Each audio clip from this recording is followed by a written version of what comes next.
Good day, colleagues. My name is Possible, and I will be your tutor for today. Today, we are going to look at punctuation. Punctuation, as I always say, is one of the most important aspects of a written communication.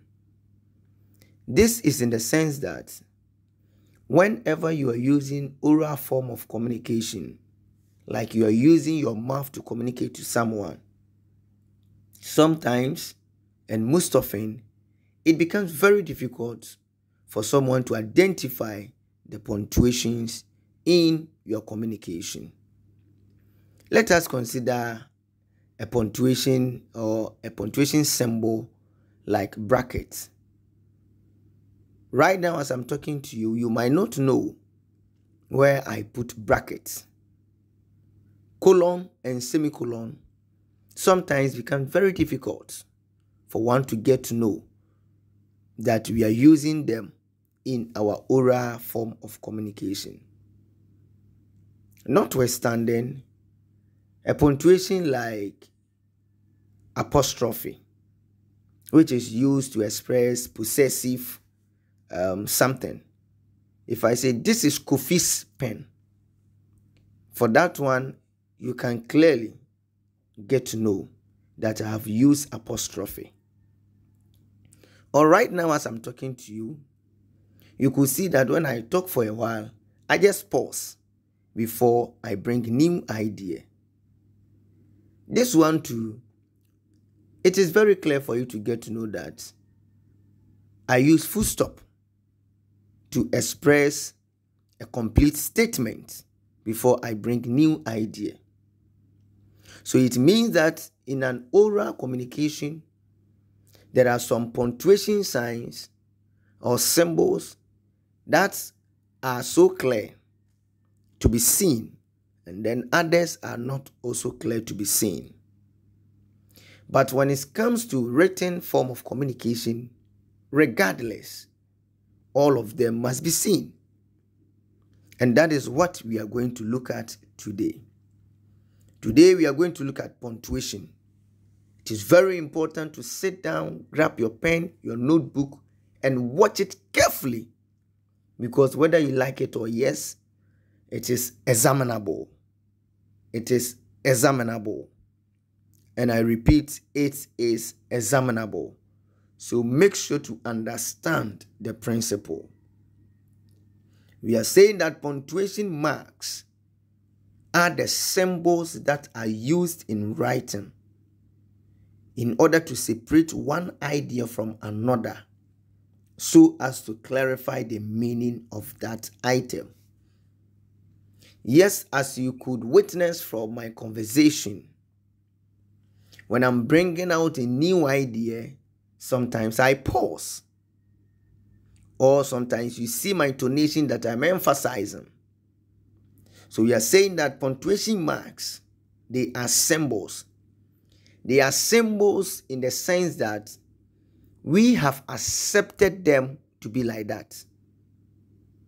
So it means that if there is a universal release or law that henceforth full stop is not going to be a dot, however, it's going to be a.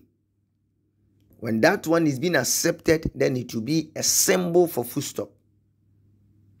So it means that as it stands now, what we know that we use to represent a full stop is a dot.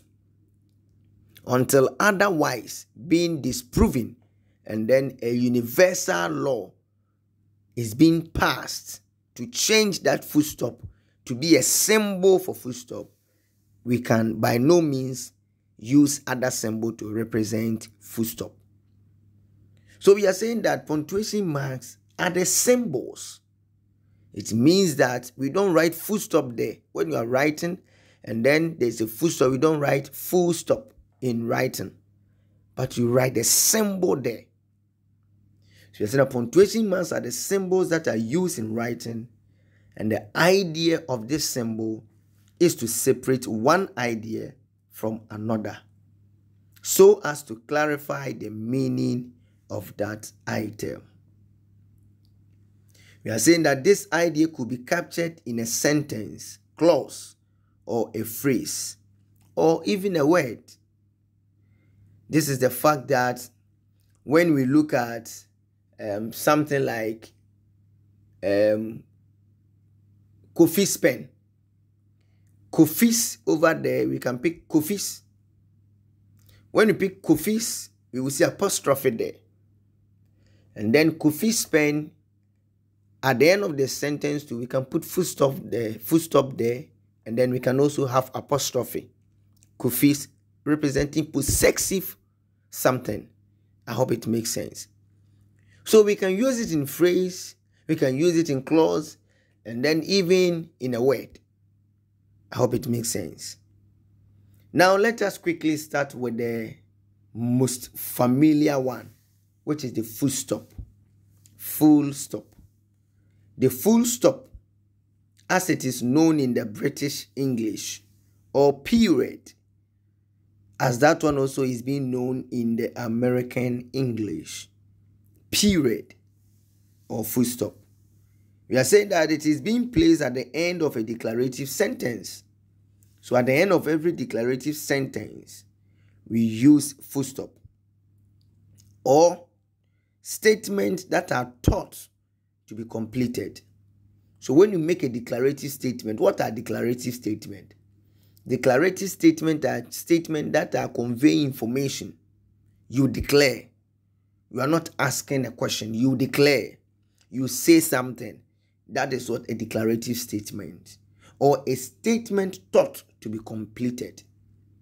So when you are talking and then that statement is not asking for an answer, and then it is a complete thought or it is a complete statement, then we use a full stop. And then we are saying that aside this use of full stop, the next one is the fact that it is being placed after many abbreviations. Something like MPhil, Master of Philosophy. Then we shorten it to make it MPhil. And then we put full stop there. Doctor, we use DR. We put full stop there. So we are saying that it is also placed after many abbreviations. We have Mr. We have Doctor. We have MPhil. We have ETC, etc. We have been hearing about ETC, but we don't know the meaning of it. Let me tell you today. When you talk about etc. or ETC, though it comes from different language, but it stands for ending of thinking capacity.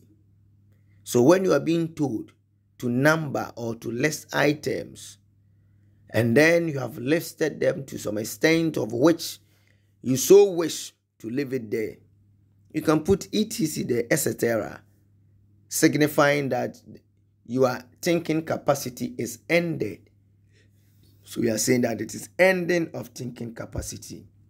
Sometimes names too, if you don't want to write the full name, like my name, or say Alexander Possible. And then my name is too lengthy, Alexander Osei Kwame Possible. If I want to shorten them, I can make it Alexander OK Possible. Alexander Osei Kwame Possible. Alexander O.K. Possible. And then it shortens it. So that is full stop for us. A full stop at the end of any sentence marks the end of that sentence. Don't forget what I said. It is used at the end of a declarative statement. Let us look at this one. God is good enough to let us pass through a mess so that we will get a message. Yes, we are saying that the mess we get in our age, when you look at message, it's a mess plus age. So the mess we get within our age is what gives us a message. So I am saying that God is good enough to let us pass through a mess so that we could get a message. Now I am declaring, I am communicating a complete idea, a complete thought. And then because of that, it has to attract a full stop. It is observed that many reporters just happen to be near that location. When you look at this one, you could see that I'm just communicating, I'm passing on information. I'm not asking a question. I'm passing on a statement, a complete statement, of course. So it is observed that many reporters just happen to be near that location. It is a complete thought. It is a complete idea. Get me something elegant. Get me something elegant. It's a complete statement. It is declarative. It conveys a complete thought. I am having a little bit ominous dreams, like horrorful dreams. So I'm having a little bit ominous dream. So I'm communicating. I'm just trying to let you know what I'm going through. I'm just passing on an information. So that one is full stop. The next one is what is called question mark.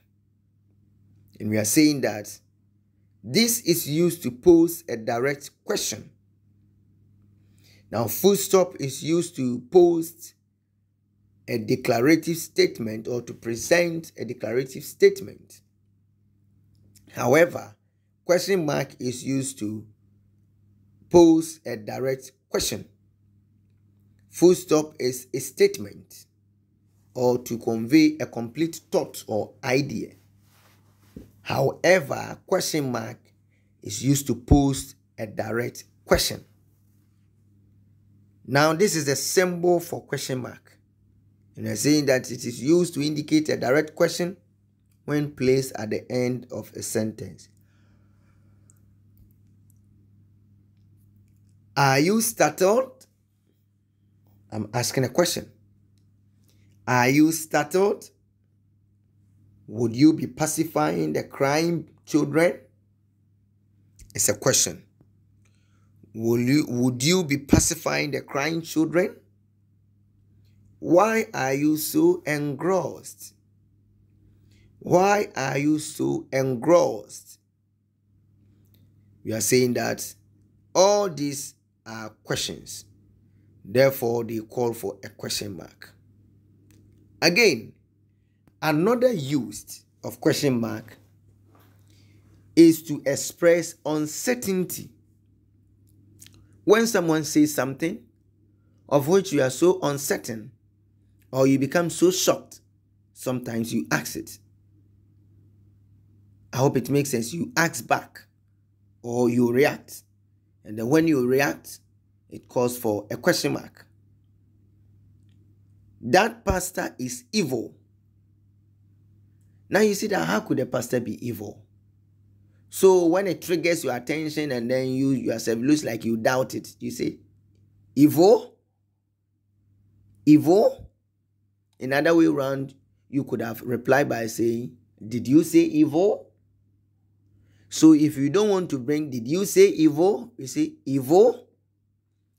Now that statement attracts a question mark. So we are saying that it is also used to express uncertainty. The situation whereby you are not certain, or a particular statement calls for an attention, or you doubt, and then you are replying. Then it attracts a question mark. That pastor is evil. You say evil. You want to avoid asking back, say, did you say evil? Let us look at the next one. The Vice President of the Republic of Ghana is dead. Then you say, dead? That one calls for a question mark. So, We are saying that the situation whereby we are dealing with an uncertain statement, then that one we use question mark. Let us quickly look at what is called exclamation sign. The exclamation sign is used when a person wants to express a sudden outcry or add emphasis. It's different from the question mark in the sense that the question mark is asking for uncertain event of which the listener or the recipient is not certain. And then he or she is asking back for further explanation. However, the exclamation sign is used to express a sudden outcry or to add an emphasis. It means that the exclamation sign is there for emotions. So when you are looking at the statement and you see that there is an emotion being attached to it, then it calls for your attention to use the exclamation sign. Very important. It expresses a strong feeling. Don't forget what I said. Emotion. So it expresses a strong feeling of the speaker or the writer of that message. That is the exclamation sign. Let us quickly look at some of the examples. One of the most popular one is "Oh." When do we say "Oh"? Let us be realistic. We say "Oh" whereby there is a feeling or emotion, or we are reacting emotionally towards something. We say "Oh." The next one is "Blessed are the peacemakers," Jesus shouted on Mount Olive. Blessed are the peacemakers. So the peacemakers here, we are trying to give out our outcry that be a peacemaker. And then when you become a peacemaker, blessed are you. Don't forget that the latter part even said Jesus shouted on Mount Olive. All shouts also calls for exclamation sign. All shouts. When someone shouts, whenever there's a shouting, you have to use exclamation sign. What a beautiful lady, or what a beautiful day. I'm so excited. Now, if you look at it, you could see that there's an outcry or there's a feeling here. What a beautiful day. So we are saying that we use exclamation sign. How delicious was the food? An emotion or a feeling. How delicious was the food? I wasn't expecting it to be so. It's a feeling. It's an emotion. We use exclamation sign. The next one is comma. We are saying that we can use comma for listing. Comma can be used in listing when you are listing items. Obed, Antwi, and Andy are my friends. We are listing. Then we are saying that comma, it is used to introduce transitional markers.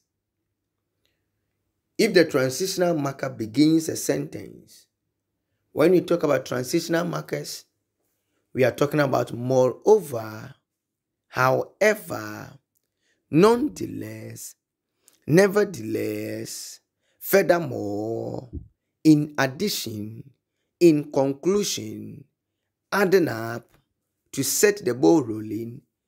All these are transitional markers. And we are saying that we use comma to introduce a transitional marker.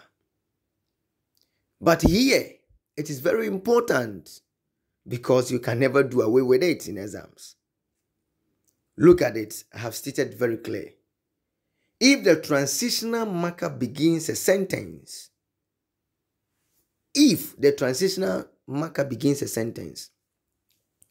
So you are writing or you are reading a passage and then you reach a portion which is that moreover, it is starting the sentence. Then we are saying that we will use only one comma. Only one comma. Moreover, comma. Then you begin with the sentence. So if the transitional marker begins a sentence, only one comma is used. But if the transitional marker is already in the middle or it does not start a sentence, two commas are used.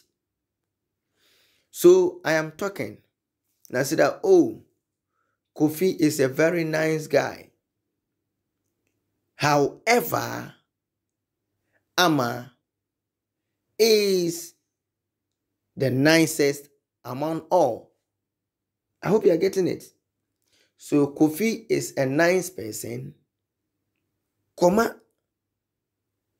However, comma, Ama is the nicest among them all. So we are saying that anytime you are using a transitional marker, then that transitional marker is beginning a sentence, we use only one comma. However, if the transitional marker is in the middle or it does not start the sentence or does not start the statement, then we use two commas. Look at this one. Moreover, Valco Hall guys have something that all me. Moreover, you could see that moreover is starting the sentence, so we are using only one comma. In contrast, let us look at this one. Valco guys, comma, moreover, comma, have something that all me. I hope you are getting it. Very nice. This one, whether you like it or yes, you get it in exams. So capture it from here. When the transitional marker is beginning a sentence, it calls for only one comma. If it is not beginning a sentence but in the middle or it is somewhere, that one calls for two commas. Period. Now quickly let us look at one aspect. We are saying a comma is used to set apart introductory statement from the main statement. You want to say something, but you want to complement or you want to add emphasis or you want to add something to it before. So we are saying that introductory statement, they are necessarily not the main statement you want to communicate, but you actually want to introduce that so that it will make clarification or identification of the thing easy or the person easy. So when we came from the trip, Entry Obed decided to take a nap. We want to say that Entry Obed decided to take a nap. But we want to add introductory statement to it, signifying the reason or why Obed Entry decided to take a nap. So the main idea is not on the first part. It is on Entry Obed decided to take a nap. But we are just adding an introductory statement to it, which is when we came from the trip. So that's when we are saying that we will introduce comma. Because Kereta was sick, she couldn't eat the food. What we want to say is that Kereta or Kureta couldn't eat the food. But we want to introduce the reason for her not eating the food. And the reason is the fact that she was sick. That is why she couldn't eat the food. While we were learning, Possible was singing. We want to say that Possible was singing, but we want to start from a portion that you get to know when Possible was singing. So we are saying that anytime we start a statement with an introductory statement, we introduce comma. Again, comma is also used to set apart adverbia from a sentence. Look at this one, adverbia. When you talk about adverbia, Sometimes you are talking about times, days, and those stuffs. You can use that one. Or you can also read on adverbials. You have adverb of time, adverb of place, adverb of manner. So that is how it is. Yesterday, I found a suave friend. Yesterday, tomorrow, comma, I will travel. Today, comma, I will eat rice. Next week, comma, there will be a quiz. In the morning, comma, Akusika was loitering about in my room. Then we are saying that there is an adverbial statement or sentence, or there is an adverb. And then we are saying that we use comma to set apart between adverbs and then the rest sentence. It is also used to express a contrast. That is things that are not the same but similar. When we are communicating and then I want to express a contrast, we are talking about things that are not the same. Though they are similar, but they are not the same. Then we are saying that we are going to use what is called comma to express that. So you could see that comma is extensive for listing, separating adverbia, what else? To express a contrast, to introduce transitional markers. So you have to get to know all these stuff. So that is, students like having fun, not learning.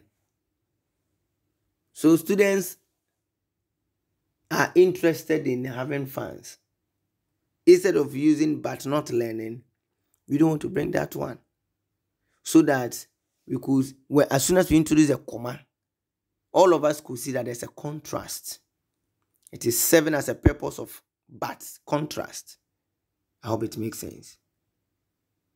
Learning communicative skills is good, not economics. It means that we are trying to say that economics is a little bit scarier than communicative skills. Still on the comma, we are saying that it is again used to set apart parenthetical expressions from the main idea. And then when we talk about parenthetical expressions, they are expressions that give further explanation to the main idea or sentence. Parenthetical expressions are like the introductory. However, as the name suggests, introductory, it starts the sentence before the comma comes. So the introductory begins the sentence. But parenthetical, we are saying that we say the sentence or we say what we want to say or what we mean. And then after that, we bring our comma and then we add the explanation, the parenthetical. So when you swap the introductory and then you send the introductory to the end, to the latter part, to the end, then it becomes parenthetical. So it's the same approach of the introductory. So once you know the introductory, you are good to go for parenthetical. Akufo-Addo, who is the president of Ghana, is a learned man. Akufo-Addo, comma, who is the president of Ghana, comma, is a learned man. We want to say that Akufo-Addo is a learned man. But we want to parenthetically communicate who Akufo-Addo is. So it's Akufo-Addo who is the president of Ghana. He's a learned man. Accra, which is the capital city of Ghana, is too congested. We just want to say that Accra is congested. But we are parenthetically adding emphasis or much details to Accra. So that is how it is. Still on the comma, it is also used to separate items in address. I stay at Putrikrom, Ashanti region. You stay at Ashamai, Accra. I came from Ashtown. Kumasi. I know Kaswa, Central Region, Ghana. I hope you are getting it. So it is also used to separate items in address. Address.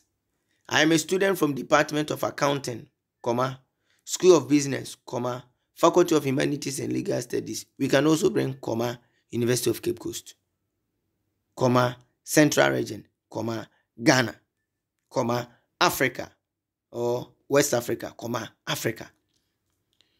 So we are saying that it is used to separate items in address.